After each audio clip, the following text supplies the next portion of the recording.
प्रत्येक एखाद्या संकटाला किंवा एखाद्याचं जर काही दुःखद निधन झालं असेल, दुःखद बातमी असेल, तर ते स्वतःहून तिथे येतात, सर्व काय असेल ते बघतात. सांगितलेली प्रत्येक कामं केलेली आहेत. 10व्याला म्हणा, 13व्याला म्हणा किंवा मैतीला म्हणा, काय तुम्ही बंद पडलेला बार बघत असता, यांचं सगळं क्रेडिट हे दीपक भाऊंना जातं. 100% तुम्हाला त्याची खात्री देतील की हे काम मी करून देणार, आणि ते नेहमी केलेलं आहे. खोट्या आश्वासनं देणं आणि पुढे जाणं हे त्यांच्या स्वभावात बसत नाही. दीपक भाऊ बोंडवे म्हणजे आमच्यातलाच माणूस असं आम्हाला फील होतं. तर तुम्ही कधी दीपक भाऊला फोन केला कुठल्याही तुमच्या कामासाठी काय अडचण असेल, तर असं कधीच होणार नाही की दीपक भाऊ तुम्हाला ते कामाची बद्दल ऐकून घेणार नाही किंवा 100% तुम्हाला त्याची खात्री देतील की हे काम मी करून देणार, आणि ते नेहमी केलेलं आहे. खोट्या आश्वासनं देणं आणि पुढे जाणं हे त्यांच्या स्वभावात बसत नाही. सांगितलेली प्रत्येक कामं केलेली आहेत.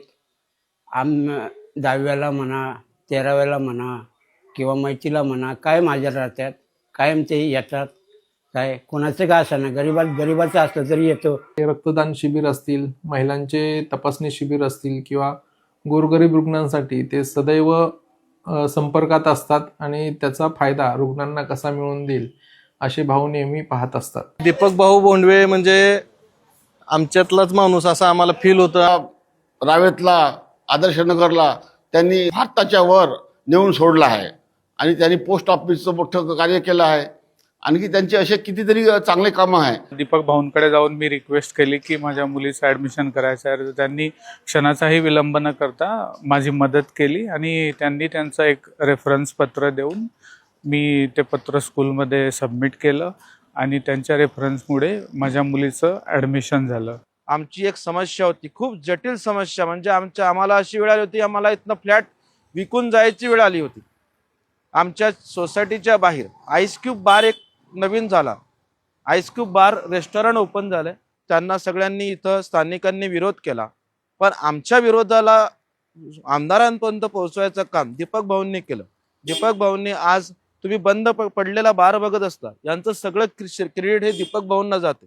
तर दीपक भाऊंविषयी सांगायचं म्हटलं तर बरंच काही आहे, परंतु आम्ही जेव्हा जेव्हा त्यांना भेटतो तर ते आपल्या घरच्यासारखेच वाटतात. नेहमी असं वेगळं वाटत नाही. म्हणजे ती एवढी मोठी व्यक्ती आणि आपण कसं त्यांच्याशी बोलावं किंवा काय असं कधी वाटलंच नाही. त्यांचा स्वभाव सर्वसामान्य माणसांना मिसळून मिळून वागण्याची अतिशय त्यांना आवड आहे. त्यांच्याविषयी बोलायचं म्हटलं तर बरंच काही बोलता येतं. तिथं आल्यापासून आमच्या प्रत्येक गोष्टीला, प्रत्येक एखाद्या संकटाला किंवा एखाद्याचं जर काही दुःखद निधन झालं असेल, दुःखद बातमी असेल, तर ते स्वतःहून तिथे येतात, सर्व काय असेल ते बघतात. दीपक भाऊचं नेतृत्व आम्हाला हमेशा आवडेल. म्हणजे आता जे रोड्स वगैरे आहेत ते अजून चांगले होतील आणि ज्या योजना आहेत त्या नवीन योजना येतील. त्यामुळे माझं वैयक्तिक मत आहे की दीपक भाऊ बोंडवे हे आपले नगरसेवक असणं फार गरजेचं आहे. आणि इथं भरपूर कामही केले. ते मिसळतात, आपले वाटतात, हक्काने सगळं करतात. कधीही बोलवा ते येतात, मदत करतात. आणि त्यामुळे आम्हाला असं वाटतं की दीपक भाऊंनीच निवडून यावं आणि तेच इथे सगळ्यात उत्तम काम करतील. त्यामुळे जास्तीत जास्त नागरिकांनी आपल्या भाऊंना निवडून आणायचं काम करायचंय.